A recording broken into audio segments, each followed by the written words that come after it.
Rise and shine with global entertainment news and money buzz. I am your host, Bella, ready to kickstart your day with all the fresh news and stories. And right here with me, bringing her own spark to the studio is. We'll be taking today's top story from the nation and Daily Trust. And today's top story from the nation. Federal government disbursed 493 billion to 5 million households. No fewer than 5 million households has received 493 billion disbursed by the federal government as part of its social protection measure. Minister of State for Humanitarian Affairs and Poverty Reduction, Yusuf Tanko Sanu, stated this yesterday. He, however, did not indicate the period during which the cash was made available. He says the ministry has budgeted of over 500 billion captured under the service-wide vote for the National and Social Investment Program. The fund is expected to be deployed for the implementation of the National Home Growth School Feeding Program, conditional cash transfer, empower training, and farmer money, the minister says. Already over 5 million families, which represents almost 75 million households, have been reached through the rapid response register. And over 493 billion has been disbursed, he said.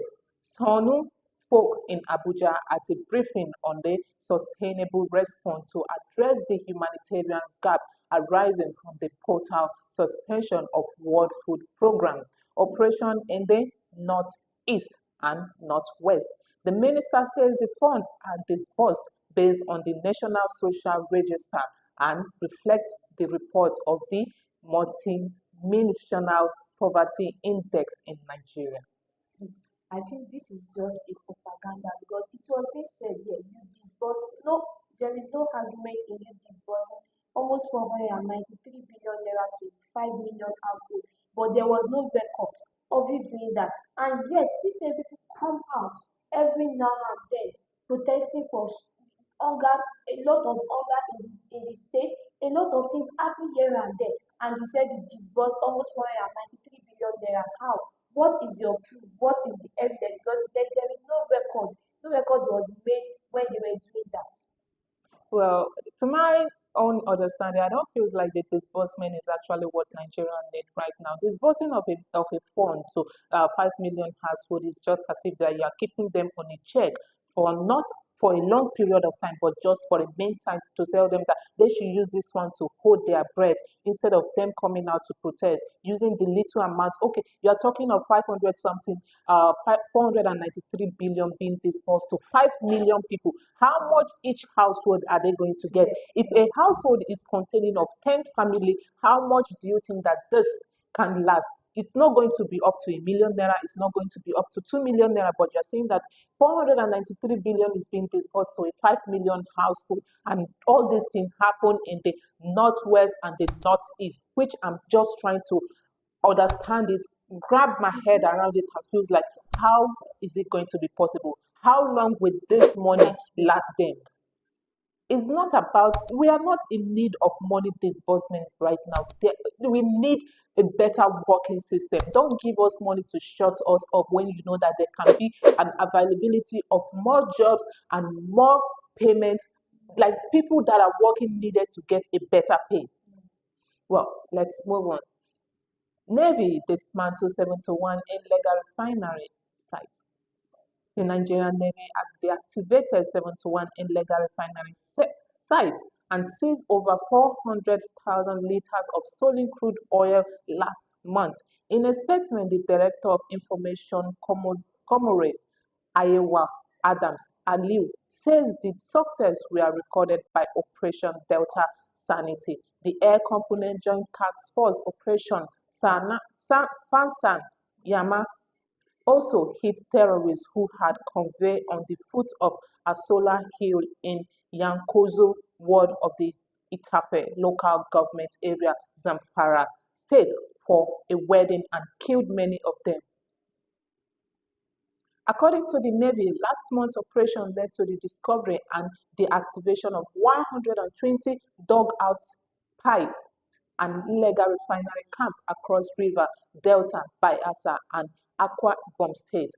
The coordinated raid results in the seizure of about 411,400 liters of stolen crude oil, 87,825 liters of illegal refined automotive gas oil, 72,000 liters of dual-purpose kerosene, and 21,000 liters of premium motor spirit, Adam Aliu stated.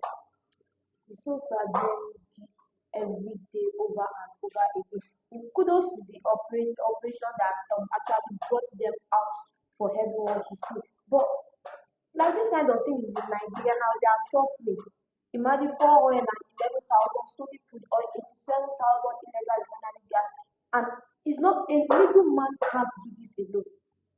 A middleman can't carry out this on his own. The leader, and just Well, talking about the refinery, the only thing that I read and I still don't understand here is that this 71 illegal refinery was destroyed and then brought down. But I'm still trying to understand that how many people that were being caught in that have been operation, exposed. because I didn't see anyone that was being caught there. It was only the destruction and the seizure of those PMS, kerosene, and even gas oil that was being taken out from, but no one was being arrested. If this Navy, or let me say the army, wanted to actually go into this thing very well to make sure that they caught those that are behind this, I know that it's going to be a good thing that many of these refineries will go down. But this is the way the government actually make their own money, through illegal refinery and all that, and then they have to put this in a coded way. They put up the young men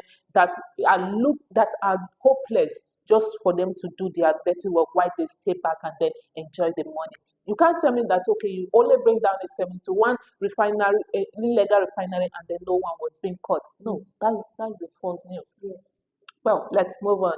Fed government dismissed 51 NCOS personnel, demotes 59. The federal government has dismissed 15 personnel of the Nigeria Correctional Service and thorough investigation and deliberation by the board.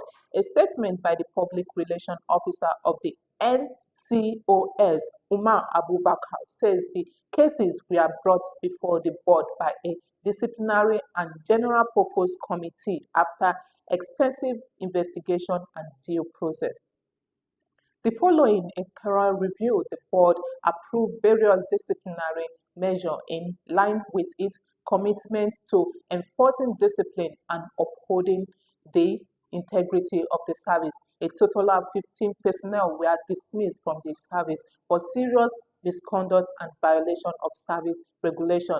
Additionally, 59 officers have their rank reduced as a result of confirmed breaches of professional standard, while 42 personnel were issued written warning later as a correction measure. Protect us, and we ourselves, we the citizens, are running away from them. We are being scared of one thing or the other. If they don't do, if they don't extort you, they will do a lot of misconduct to you.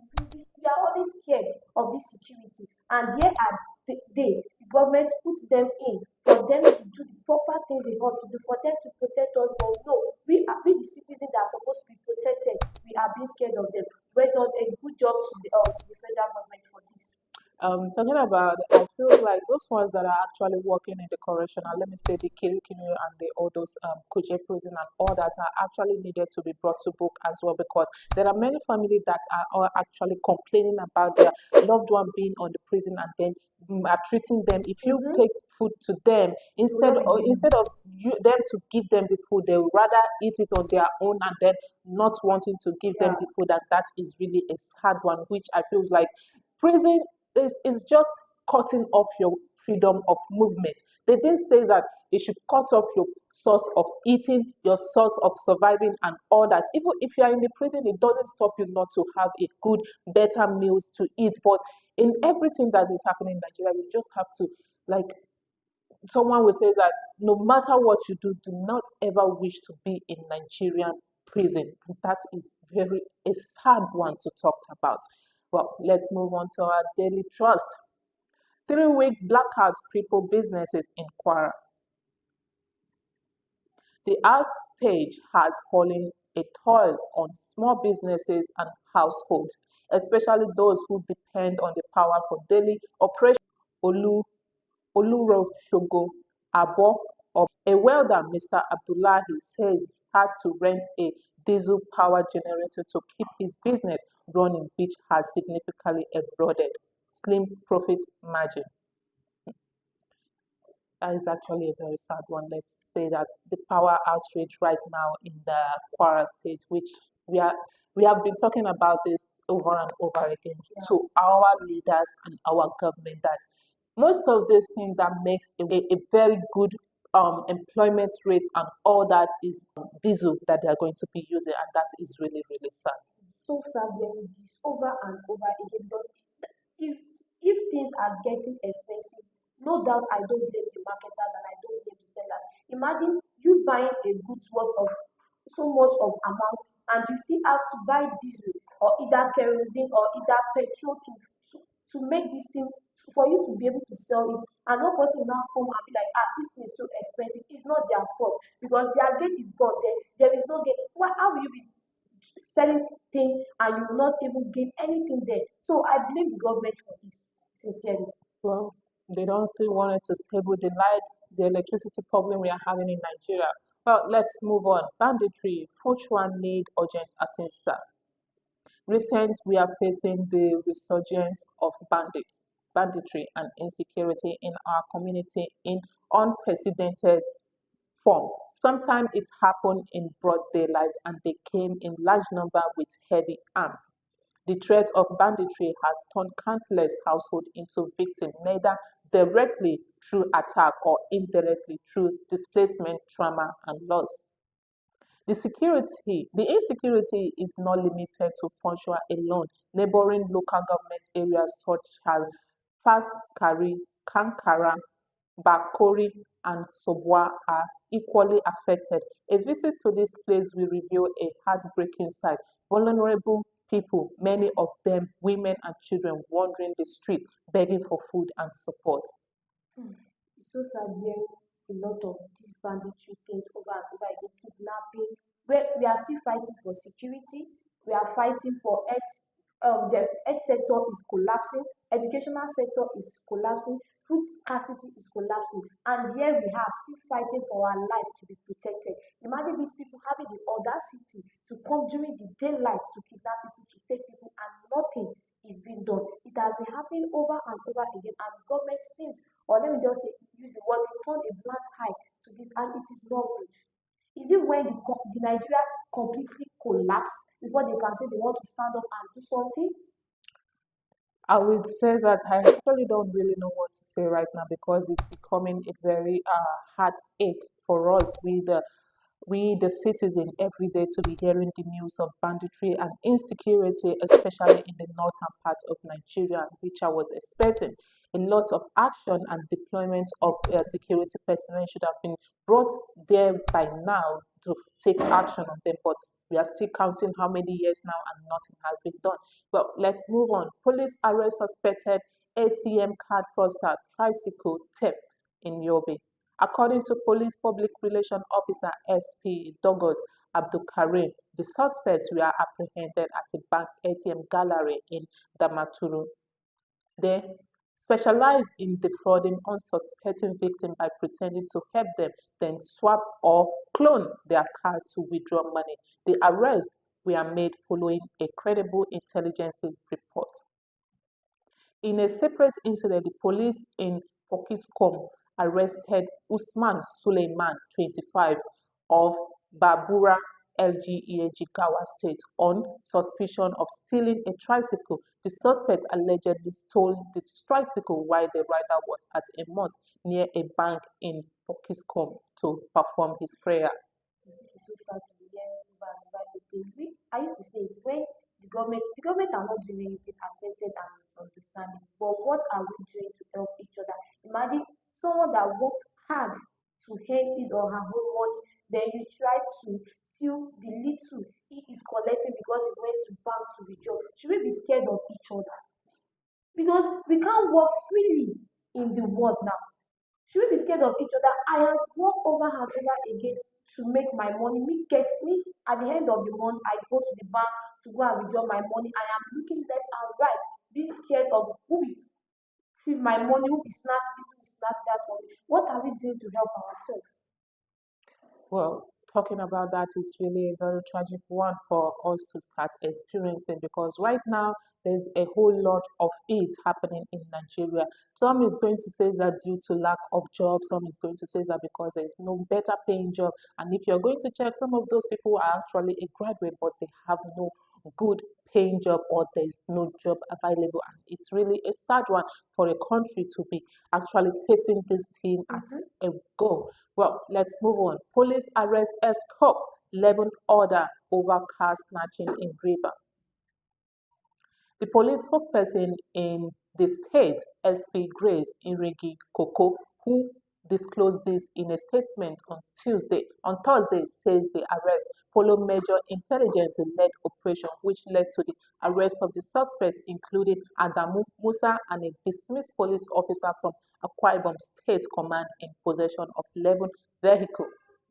She says the arrest two ex-convicts has confessed that they were hired by one God's power upper to snatch the vehicle using hammer and were paid 90,000 each.